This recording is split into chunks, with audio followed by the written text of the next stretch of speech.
Praise the Lord. Praise the Lord.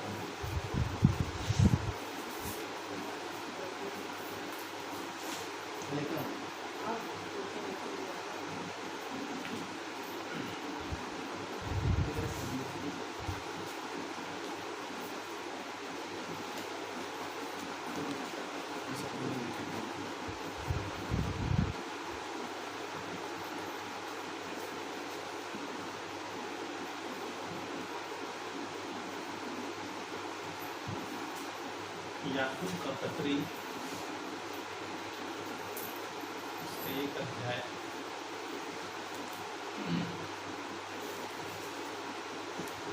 बारह पद पढ़ेंगे। याकूब का पत्री उसका एक अध्याय और उसका 12 पद। प्रभु का वचन यहाँ पर कहता है, धन्य है वो मनुष्य जो परीक्षा में स्थिर रहता है। धन्य है वो मनुष्य जो परीक्षा में स्थिर रहता है, क्योंकि वो खरा निकलकर जीवन का वह मुकुट पाएगा जिसकी प्रतिज्ञा प्रभु ने अपने प्रेम करने वालों से की। सचमुच में परीक्षा सबके जीवन में, हर व्यक्ति के जीवन में परीक्षाएं आएंगी।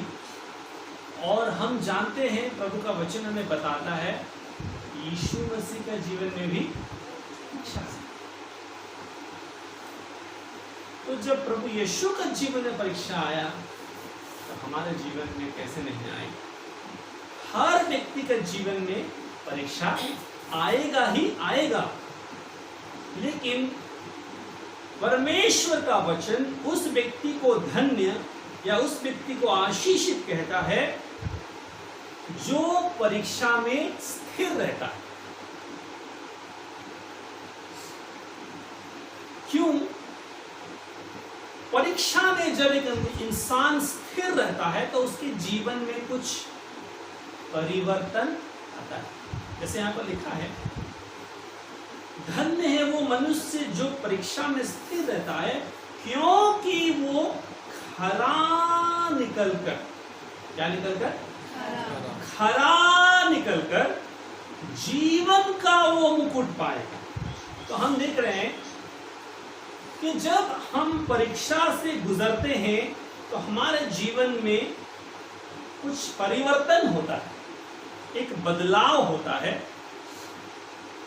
या दूसरे शब्दों में मैं आपको कहूं, जब हम कठिन परिस्थितियों से, कई बार हम परीक्षा बोलने समझ नहीं पाते, जब हम हमारे जीवन में कठिन परिस्थितियों से गुजरते हैं, मुश्किल परिस्थितियों से गुजरते हैं, वो परिस्थितियां हैं जब एक इंसान क्या बन सकता है? खरा। खरा बनने के लिए अवसर है।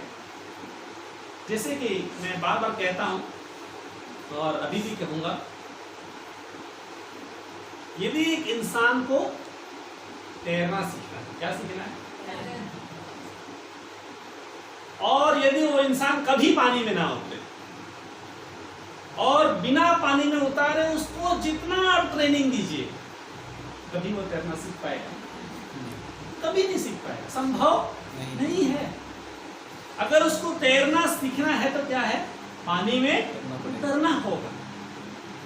मेरे प्रियो, ऐसे ही हम अगर सोचे कि मेरे जीवन में बिना परीक्षा निकले हम स्थिर हो जाएं, हम खड़ा हो जाएं, ऐसा नहीं। क्योंकि परीक्षा ही जब हमारे जीवन में आता है, वैसे कठिन परिस्थितियां ही जब हमारे जीवन में आती है, तब ही हमारे अंदर का जो असली व्यक्तित्व है, असली जो स्वभाव है, उसमें हम लोग का बाहर निकलता है कि हम क्या हैं। कई सारे लोग आप देखिए, शांत रहते हैं, थोड़ा कुछ मतलब गड़बड़ी हुआ, कुछ मुश्किल हुआ तो पूरा उनका शांति सब खत्म, सारा सारा शांति क्या कन्वर्ट हो जाता है? अशांति में। मतलब उसके अंदर में सच्ची शांति की कमी है। कई लोग धीरजवान दिखते हैं, कब तक?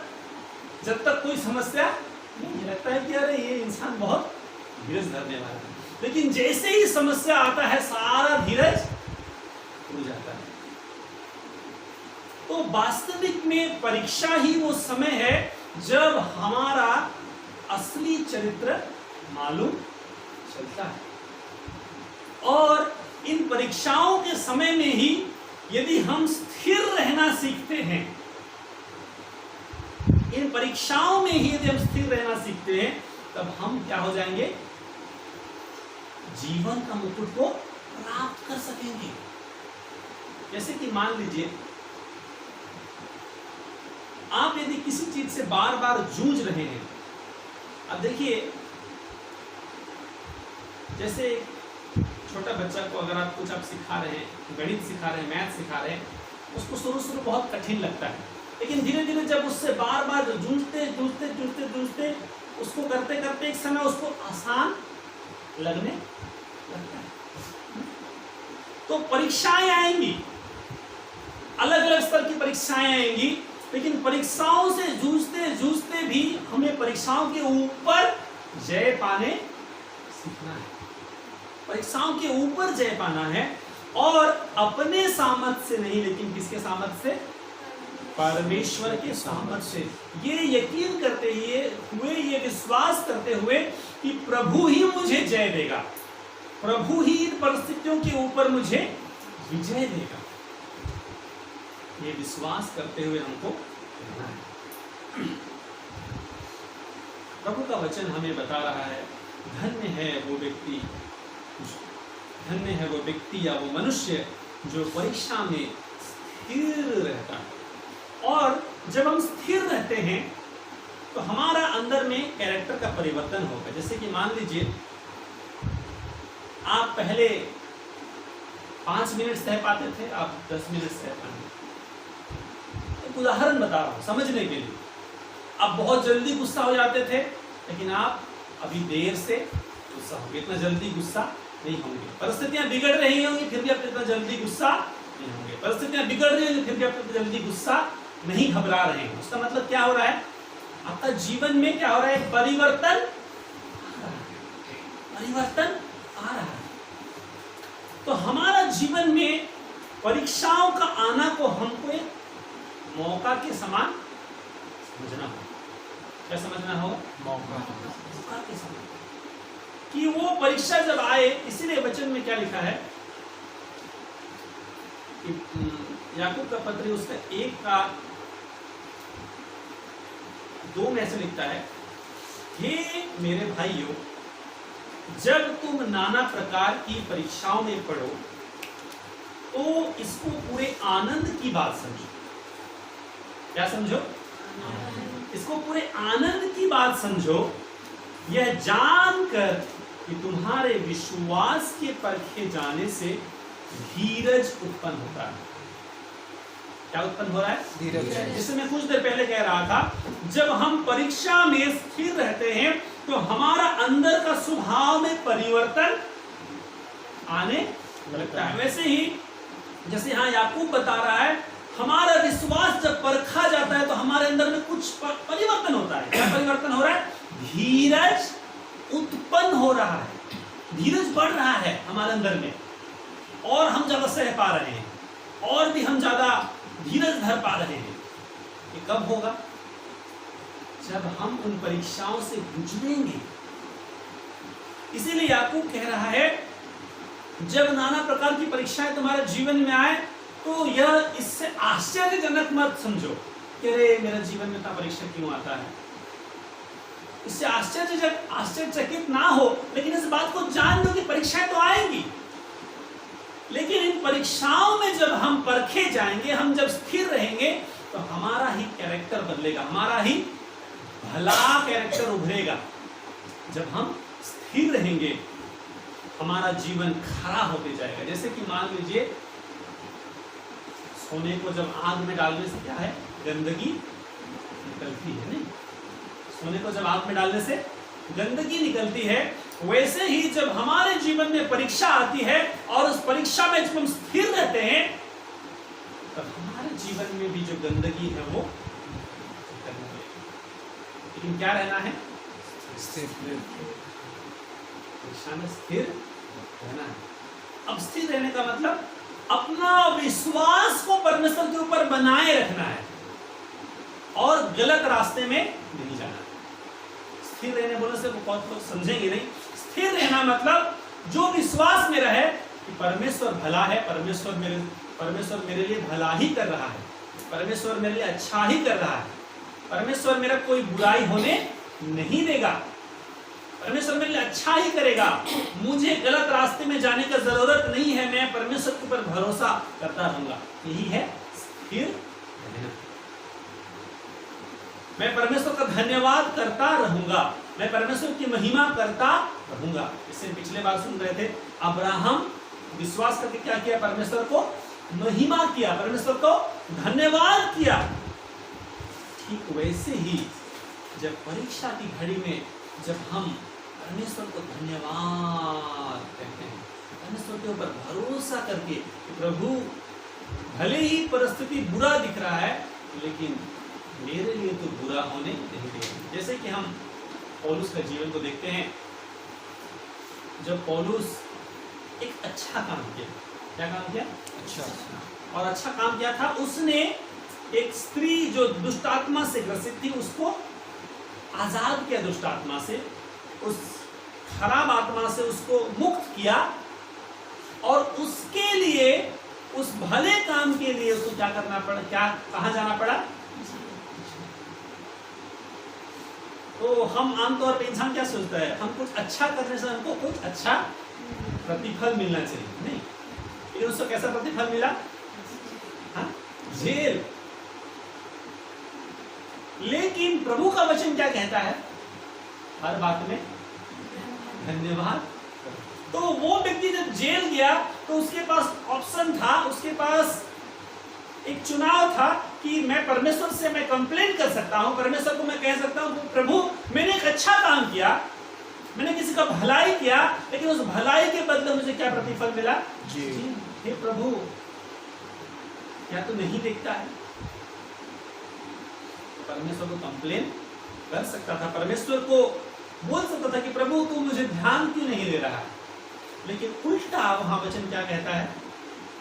वो जेल में कैदी होकर के भी परमेश्वर का गुणगान, परमेश्वर का गुणगान कर रहा है, परमेश्वर का भजन कर रहा है। मतलब परीक्षा में क्या है? वो परीक्षा में वो स्थिर है। और वचन कहता है कुछ देर बाद क्या होने लगा? भूकंप। और ऐसा भूकंप आया कि जेल का सारा दरवाजा खुल गया और उनके सारे बंधन भी खुल गए।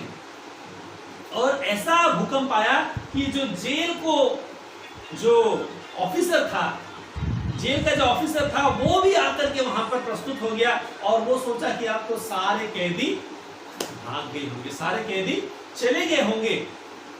लेकिन वो अपने आप को मार डालना चाह रहा था। क्यों? क्योंकि सारे कैदी चले गए हैं, अब इन सब का चलते मुझ पर दंड आएगा, ये सोच के अपने आप को मारना चाहता था। लेकिन पौलुस कहता है अपने आप को घात मत करो, अपने को नुकसान मत करो। और तब वही व्यक्ति जो जेल का अधिकारी रहता है जा करके पौलुस के पैरों तले गिर पड़ता है और कहता है मैं उद्धार पाने के लिए क्या करूं? क्योंकि वो समझ गया कि जिनको मैंने कैद में डाला है वो कोई साधारण व्यक्ति नहीं है, ये परमेश्वर के लोग हैं। तो उस बुरा परिस्थिति को भी परमेश्वर ने कैसे बदल दिया और वो जेल का अधिकारी और उनका पूरा परिवार उद्धार पाए, यीशु मसीह को जाने और वे लोग भी उद्धार पाए। तो बुरी परिस्थितियों को भली परिस्थितियों में बदलने का सामर्थ्य किसके पास है? परमेश्वर के पास है। लेकिन जब परिस्थितियां बुरी हो उस समय हम क्या करते हैं? यही बात तय करता है कि हम विश्वास में स्थिर हैं या नहीं। और यही बात यहाँ पर याकूब कह रहा है, धन्य है वो व्यक्ति जो परीक्षा में क्या रहता है, स्थिर रहता है। यह नहीं कि पौलुस वहां पर, मैं तो अच्छा काम किया प्रभु तू क्यों मुझे जेल में डाल दिया, मतलब परीक्षा में स्थिर। ठीक वैसे ही हम देखते हैं यूसुफ का जीवन में भी देखते हैं कि यूसुफ को जब बेच दिया गया था, एक दास बनकर के किसी घर में था और परमेश्वर उसको आशीष कर रहा था। जो भी वो काम करता था उसका मालिक जो उसको काम देता था वो सारा काम सफल हो जाता था। और उसके मालिक ने उसका घर का उसको क्या कर दिया, अधिकारी बना दिया। लेकिन उन परिस्थितियों में उस घर का जो मालकिन थी वो यूसुफ के साथ बुरा काम करना चाहती थी। लेकिन यूसुफ जो है परमेश्वर का भय मानता था। किसका भय मानता था? परमेश्वर का भय मानता था। और उसको हर समय ये ज्ञान था, ये समझ था, उसके अंदर में चेतना में था कि परमेश्वर के खिलाफ मैं कभी नहीं जा सकता। परमेश्वर की आंखें मुझ पर लगी हुई है, चाहे कोई और देखे ना देखे, परमेश्वर तो देखता है। और वो कभी पाप करने के लिए इच्छा नहीं किया। और हम देखते हैं उसी यूसुफ ने जो परमेश्वर के बारे में सोचते हुए कि परमेश्वर मुझे देखता है, मैं पाप नहीं करूंगा, मैं बुराई नहीं करूंगा, ये सोचते हुए पाप बुराई नहीं किया और यूसुफ को फंसा दिया गया। और उसको कहां डाल दिया गया? तो वहां पर भी यूसुफ परमेश्वर को कंप्लेन कर सकता था, बोल सकता था प्रभु मैंने तो कुछ अच्छा काम किया, मैंने तो तेरा भय माना, जैसा तू चाहता है मैं वैसा जिया, मैं पाप और बुराई से दूर रहा, फिर मुझे क्यों जेल में डाला गया? लेकिन यूसुफ परमेश्वर के खिलाफ कुड़कुड़ाया। लेकिन यूसुफ परमेश्वर को उस समय में भी वो बिना कुड़कुड़ाए अपना जीवन परमेश्वर के ऊपर भरोसा रखते हुए वो जीता है। और वचन बताता है कि परमेश्वर यूसुफ को जेल में भी नहीं छोड़ा। देखिए जब हम वहां पढ़ते हैं, हम आएंगे थोड़ा उत्पत्ति का पुस्तक,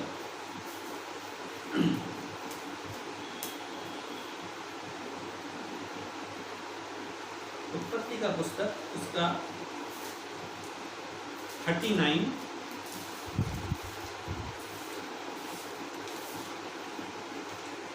उसका 19 से हम पढ़ेंगे। यहाँ लिखता है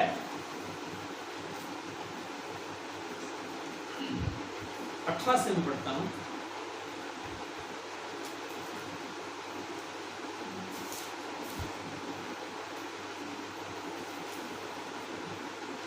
सत्रह से पढ़ने से और अच्छा होगा। लिखता है तब उसने उससे इस प्रकार से बातें कही, वह इब्री दास जिसे तू हमारे पास ले आया है वह मुझसे हंसी करने के लिए मेरे पास आया था। और जब मैं ऊंचे स्वर से चिल्ला उठी तब वह अपना वस्त्र मेरे पास छोड़कर बाहर भाग गया।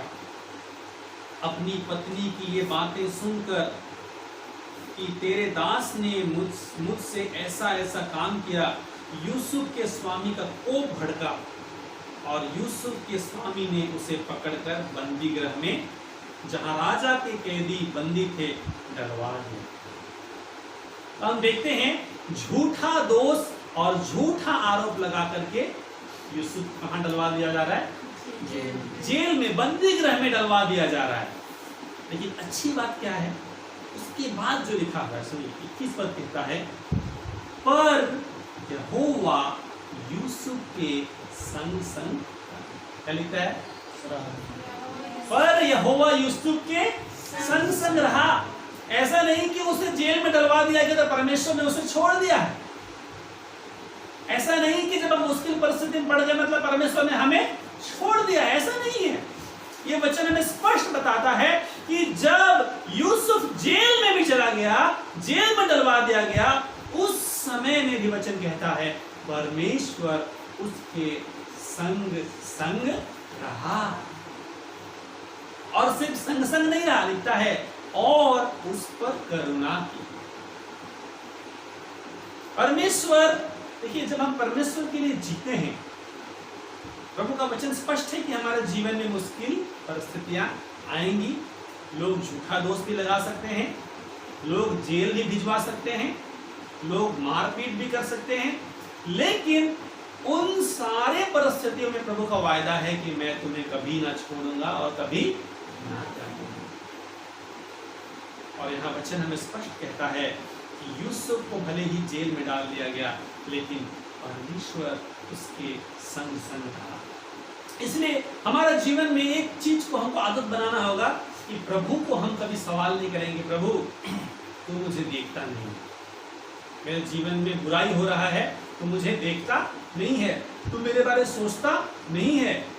ये दोष कभी भी परमेश्वर के ऊपर हम, लेकिन हम क्या करें, उल्टा परमेश्वर के ऊपर भरोसा करें कि प्रभु चाहे मुझे बुराई, मेरे जीवन में बुराई से भी गुजरना पड़े, तब भी तू मुझे नहीं छोड़ेगा। लोग यदि मेरा बुरा भी करें, लोग यदि मेरे नुकसान भी कर दें, तब भी तू मुझे नहीं छोड़ेगा। यदि मैं बीमारी से गुजरूं, यदि मैं जेल से गुजरूं, तब भी तू मुझे नहीं छोड़ेगा। और वचन आगे कहता है, क्या कहता है वचन?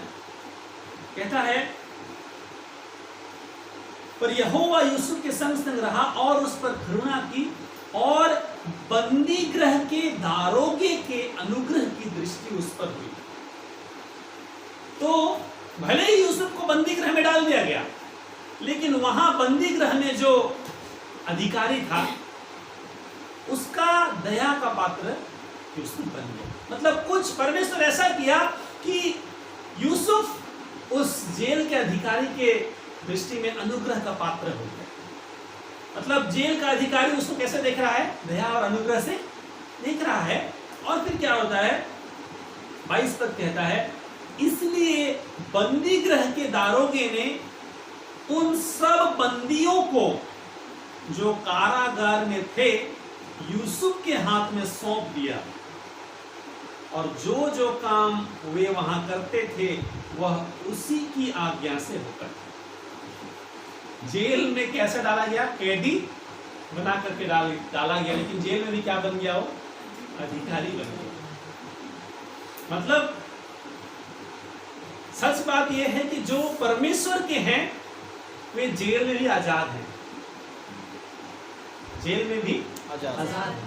क्योंकि हमारा अगर आत्मा आजाद है तो हम कहीं भी आजाद रहेंगे। यदि हमारा आत्मा बंधुआई में है तो हम आजाद रह के भी कैद हो सकते हैं।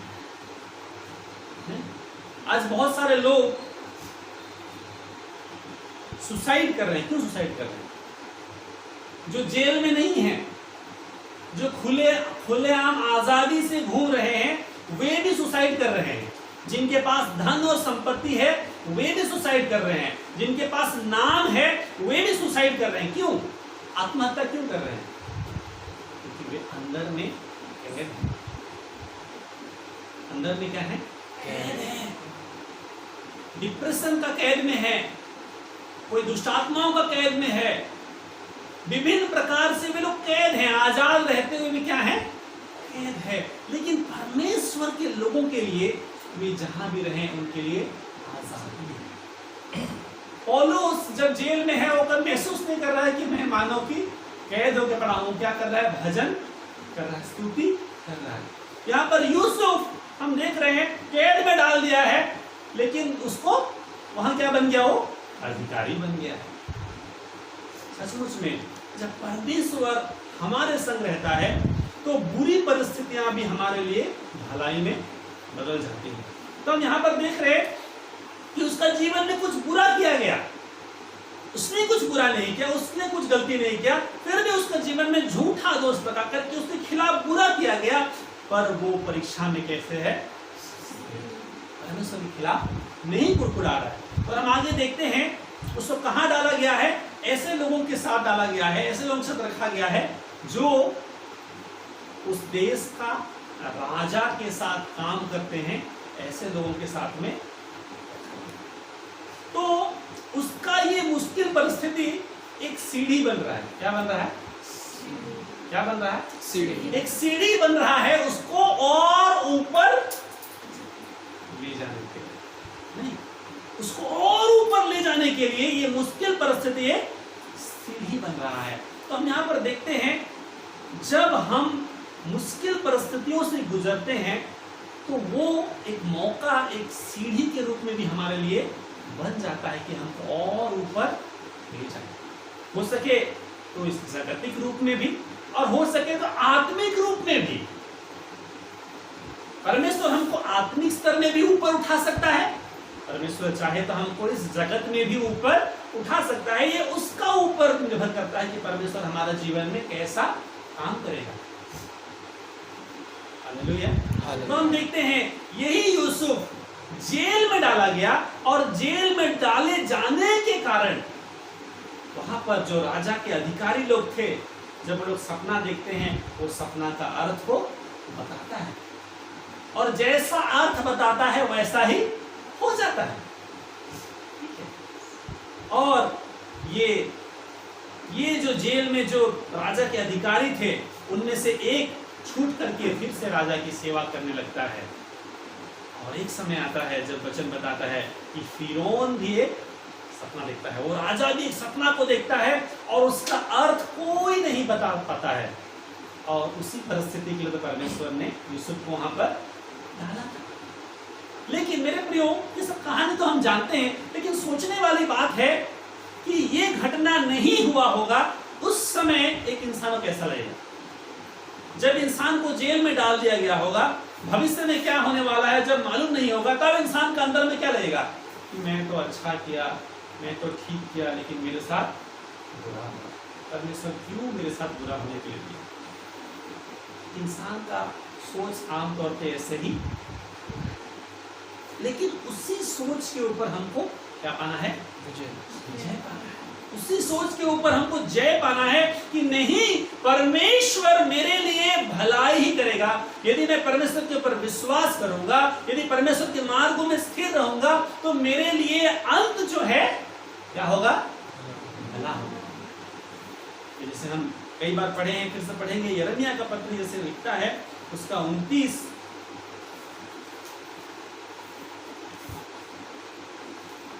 और उसका 11 वचन लिखता है, क्योंकि यहोवा की यह वाणी है कि जो कल्पनाएं मैं तुम्हारे विषय करता हूं, उन्हें मैं जानता हूं, वे हानि की नहीं वरन कुशल ही की हैं, और अंत में तुम्हारी आशा पूरी करूंगा। अंत में, ये इस बात को ध्यान देने बहुत इंपॉर्टेंट है, अंत में हमारी आशा। शैतान जो है उसका स्टार्टिंग बहुत अच्छा रहता है। शैतान का जो स्टार्टिंग जो दिखाता है ना ट्रेलर, बहुत वो पूरा मन को लोभने लायक वो दिखाता है, लेकिन उसका असली मकसद क्या है? कहाँ पहुंचाना? नरक की ओर पहुंचाना, विनाश के पहुंचाना। जैसे कि मान लीजिए, जैसे किसी शिकारी को पकड़ना है, किसी भी जानवर को पकड़ना है, तो हम लोग क्या करते हैं? उसके लिए क्या करते हैं? चारा डालते हैं ना, आसानी से जैसे उसको खाने के लिए मिल जाए, इजीली उसको मिल जाए, ऐसा हम उसको चारा देते हैं। मकसद क्या रहता है? ताकि उसको आसानी। ऐसे ही शैतान भी बहुत आसानी से हमारे जीवन में बहुत सारी चीजों को उपलब्ध करने के लिए प्रयास करता है। बहुत आसानी से, अरे ये करो तुम्हारा जीवन बहुत इजी हो जाएगा। चोर लोग जो चोरी करते क्या सोचते हैं? कि बार डकैती डालेंगे और पूरा आराम से हम लोग रहेंगे। जो लोग धांधली करते हैं, वे लोग सोचते हैं कि धांधली करके धन कमा लेंगे, उसके बाद हम आराम से रहेंगे। तो शैतान जो है आसानी से सब कुछ देना चाहता है, अरे ये ले लो और आराम से अपना जीवन काट लो। उसका जो मार्ग है, उसका जो रास्ता है, उसका जो तरीका है, शुरुआत में बहुत कैसा लगेगा? लोभजनक लगेगा कि बहुत अच्छा है, उसका अंत बहुत विनाश। परमेश्वर का जो मार्ग है वो कई बार कठिन लगता है, मुश्किल लगता है। परमेश्वर का मार्ग में चलने में क्या होगा? तकलीफ। इसलिए यीशु मसीह ने क्या कहा? सकरा है वो मार्ग जो जीवन को जाता है। क्योंकि परमेश्वर के मार्ग में चलने में कई बार कठिनाई आएंगी, तकलीफ आएगा, और लगेगा अरे बाप रे बहुत मुश्किल। लेकिन वही वो मार्ग है जो कहाँ पहुंचाएगा? जीवन तक पहुंचाएगा, परमेश्वर तक पहुंचाएगा, जीवन तक पहुंचाएगा। वही वो मार्ग है। और इसलिए प्रभु का वचन कह रहा है कि तुम्हारे जीवन में जब परीक्षा आती है, तुम इस चीज से आश्चर्यचकित मत हो, लेकिन इस बात को जानो कि परीक्षा तो आएगी, उस परीक्षा में स्थिर रहो। तुम्हारे लिए क्या होगा? क्या होगा? क्योंकि जो व्यक्ति परीक्षा में स्थिर रहता है, क्या होगा? वो खरा निकलेगा। क्या निकलेगा? खरा निकलेगा। और क्या पाएगा? जीवन का मुकुट। मेरे प्रियो, परमेश्वर की इच्छा है कि हमको जीवन का मुकुट दे। परमेश्वर की इच्छा क्या है? हमको जीवन का मुकुट दे। जैसे मैं बार बार बोलता हूं और फिर से बोलूंगा कि यीशु मसीह का इच्छा है कि हमको क्या दे? जीवन दे। और शैतान का इच्छा क्या है? हमको नाश करे। शैतान का इच्छा है हमको नाश करे, यीशु मसीह का इच्छा है हमको जीवन दे। परमेश्वर कभी नहीं चाहता कि कोई नाश हो। परमेश्वर का वचन कहता है, प्रभु की इच्छा ये है कि सब मनुष्यों का उद्धार हो। परमेश्वर का जो सोच, परमेश्वर का विचार, परमेश्वर की इच्छा हमारे लिए ही है कि हम क्या पा जाएं? जीवन को पा जाएं। जब इतना भला परमेश्वर हमारे पास है, इतना भला परमेश्वर हमारे लिए है, तो उसको बेहतर रीति से हमको समझने की आवश्यकता है, ताकि किसी परिस्थिति में हम उसके ऊपर संदेह न करें। क्योंकि संदेह करने की परिस्थितियां तो आएंगी ही आएंगी, लेकिन जरूरत है उन परिस्थितियों में हमारे मन को सही करने की और परमेश्वर के ऊपर विश्वास करने की कि नहीं, भले ही यदि परिस्थिति बुरा लग रहा है, लेकिन मेरा परमेश्वर मेरे लिए इससे भी भलाई को, क्योंकि परिस्थितियों को बदलने की सामर्थ रखने वाला परमेश्वर तो हर परिस्थिति को बदल सकता है। Hallelujah, hallelujah, hallelujah, hallelujah. हाँ मेरे प्रियो, हमारा जीवन ऐसा नहीं होना चाहिए कि हाँ ठीक है परमेश्वर करेगा, परमेश्वर नहीं करेगा, परमेश्वर अच्छा है, नहीं परमेश्वर बुरा है। ऐसा हमारा जीवन नहीं होना चाहिए। ऐसे व्यक्ति के बारे में याकूब के पत्र में क्या लिखता है?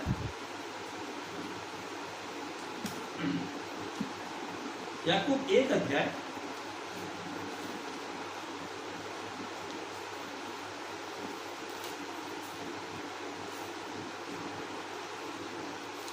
उसका 4 से पढ़ता हूं।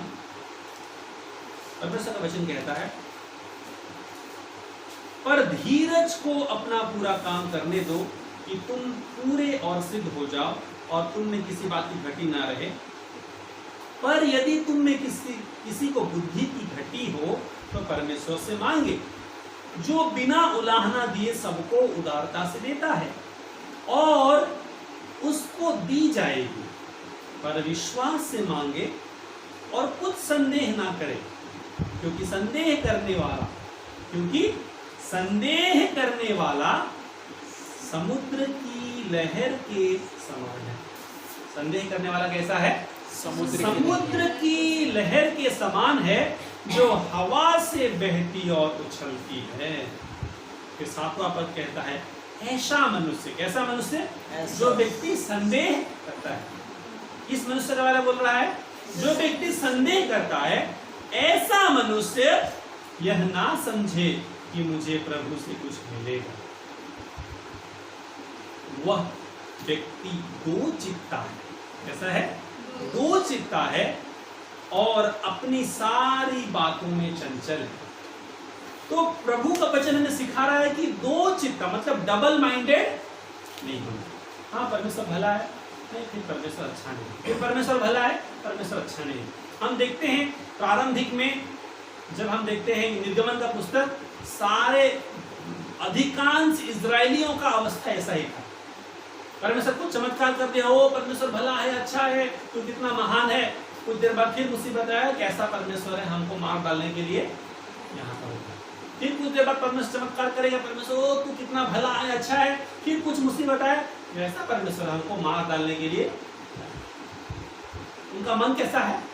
दो चित्ता, कभी हाँ अच्छा है, हाँ कभी बुरा है, अच्छा है बुरा, अच्छा है। उनका मन स्थिर नहीं है परमेश्वर के प्रति। लेकिन परमेश्वर चाहता है कि हमारा मन उसके प्रति स्थिर हो जाए, कि वो ऐसा स्थिर हो जाए कि हम हर परिस्थिति में बोले कि वो भला है, वो भला है, वो भला है और उसकी करुणा सदा की है, वो हमेशा भला है। इसलिए गाना बना है, God is good all the time. परमेश्वर हर समय, हम भी जो गीत गा रहे थे, क्या गा रहे थे? हर समय, हर हाल, हर परिस्थिति में भजूंगा अपने यीशु। तो परमेश्वर चाहता है कि हमारा मानसिकता ऐसा हो जाए कि हर परिस्थिति में हम परमेश्वर को बोले कि प्रभु तू भला है, और हम परमेश्वर का मार्ग में बने रहे। जब हमारा जीवन ऐसा हो जाएगा तो प्रभु का वचन कहता है हम आशीषित व्यक्ति हो जाएंगे। ऐसे व्यक्ति हो जाएंगे, आशीषित व्यक्ति हो जाएंगे, और हम खरा निकलकर जीवन का मुकुट को हम मेरे प्रियो, परमेश्वर तो हमें खरा बनाना चाहते हैं, परमेश्वर हमको सिद्ध बनाना चाहते हैं। जैसा कि हम याकूब का 2, 3 और 4 को पढ़ते हैं, वहां भी ऐसे फिर से मैं पढ़ना चाहता हूं। यहाँ लिखता है, हे मेरे भाइयों, जब तुम पर नाना प्रकार की परीक्षाएं पड़े, जब तुम नाना प्रकार की परीक्षाओं में पढ़ो, तो इसको पूरे आनंद की बात समझो, यह जानकर कि तुम्हारे विश्वास के परखे जाने से धीरज उत्पन्न होता है। पर धीरज को अपना पूरा काम करने दो कि तुम पूरे और सिद्ध हो जाओ, और तुम में किसी बात की घटी। तो परमेश्वर का ऊपर ऐसा जब हम भरोसा करेंगे कि मुश्किल परिस्थितियों में भी हम मानेंगे कि हमारा परमेश्वर हमारे लिए भला ही है और हमारे लिए भला ही करेगा, और हम उसके मार्ग से नहीं हटेंगे। जो अच्छा मार्ग उसने हमें दिखाया है उसी मार्ग में हम चलेंगे, सच्चाई का मार्ग में हम चलेंगे, हम उसी के ऊपर भरोसा करके जिएंगे, वो हमारे लिए भला ही करेगा। जब हम ऐसा धीरज में स्थिर रहते हुए, विश्वास में स्थिर रहते हुए, धीरज के साथ जब आगे बढ़ते हैं, वचन कहता है हम परिपक्व हो जाएंगे, हम सिद्ध हो जाएंगे, हम कंप्लीट हो जाएंगे। और परमेश्वर हमको यही बनाना चाहता है, और परमेश्वर हमको जीवन का मुकुट देना चाहता है। हाँ मेरे प्रियो, इसीलिए हम परमेश्वर के ऊपर हर परिस्थिति में विश्वास करें, भरोसा करें, और ऐसा जब हम करेंगे हम आशीषित व्यक्ति बन जाएंगे। प्रभु इन वचनों में हम सबों को आशीष करें। आमीन।